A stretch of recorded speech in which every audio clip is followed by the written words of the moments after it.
Ndabashuhuje kandi mbahaye ikaze muri iki kiganiro cy'aka kanya. Muri iki kiganiro tugiye kwibanda ku myumvire abantu bagira ipfuye cyangwa se imyumvire iganisha ku bukene aho kuba yakuganisha ku bukire. Hari abantu tugitekereza ko abantu bagira ubutunzi baba barabivukanye. Ese wowe ubona iki kibazo cy'imyumvire twagikemura gute? Mbere y'uko dutangira ikiganiro, niba ufite igitekerezo cy'uko iki kibazo twagikemura wacyandika muri komenti utubwira uko ubyumva. Ese hari indi myumvire ushobora kuba waba uzi ipfuye? Nayo wayandika muri komenti niba hari ibyo uzi ukabidusangiza. Mbere na mbere, niba utarakanda subscribe byaba byiza uyikanze kugira ngo dukomeze tubane muri iki kiganiro, ugakanda like, ukandika na komenti uduha igitekerezo kugira ngo ibintu birusheho kugenda neza, kandi ntiwibagirwe gukora share kuri bagenzi bawe kugira ngo nabo iki kiganiro kibagereho. Ikaze.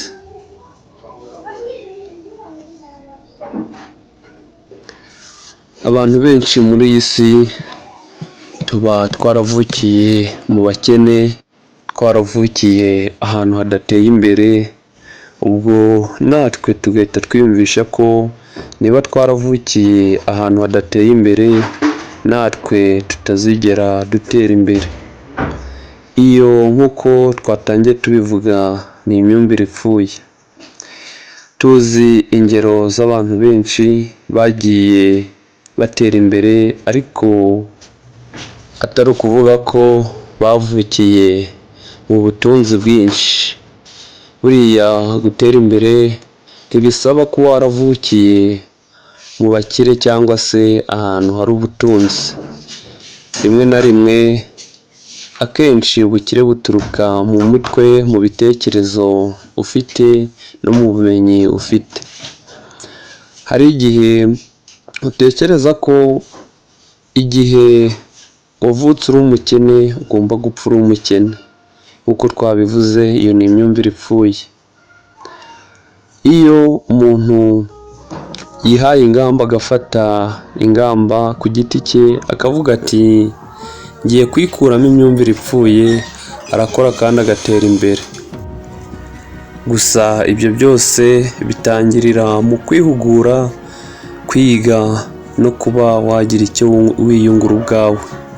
Ntabwo uzavuga ngo ugiye gukora ikintu udafitiye ubumenyi.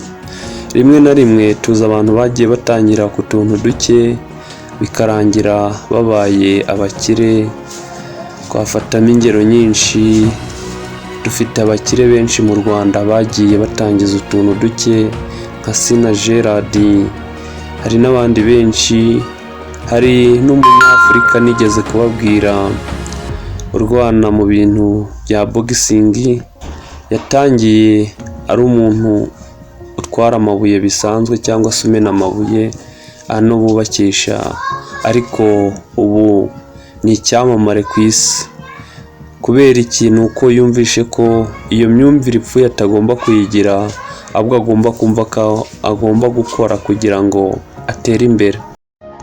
Rimwe na rimwe rero hari abantu tuba dufite ubumenyi, dufite igishoro. Igishoro si ukuvuga ngo ni amafaranga menshi, n'igishoro cyo mu mutwe nacyo cyagufasha kugera kure nk'ubwo bumenyi ufite. Ugasanga rero tubupfishije ubusa kandi tubufite. Abantu imyumvire yo kumva ko ntacyo twageraho imaze kutwuzura mu mutwe, imaze kuba myinshi. Ni nayo mpamvu akenshi usanga dusigara inyuma kubera gutinya gukora ngo n'ubundi ntacyo twageraho. Nyamara hari abacuruje bombo birangira bagize amakampani, hari abacuruje ibiburiti ku muhanda birangira bagize amakampani. Kubera iki wowe utagira iyo kampani kandi umuntu watangiriye ku biburiti yaragize kampani?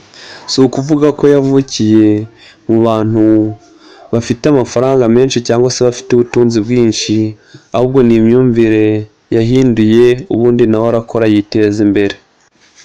Niba nawe uri kumva iki kiganiro hari umuntu waba uzi wateye imbere yaratangiriye ku tuntu duke, wamudusangiza muri komenti kugira ngo tubashe kumwigiraho.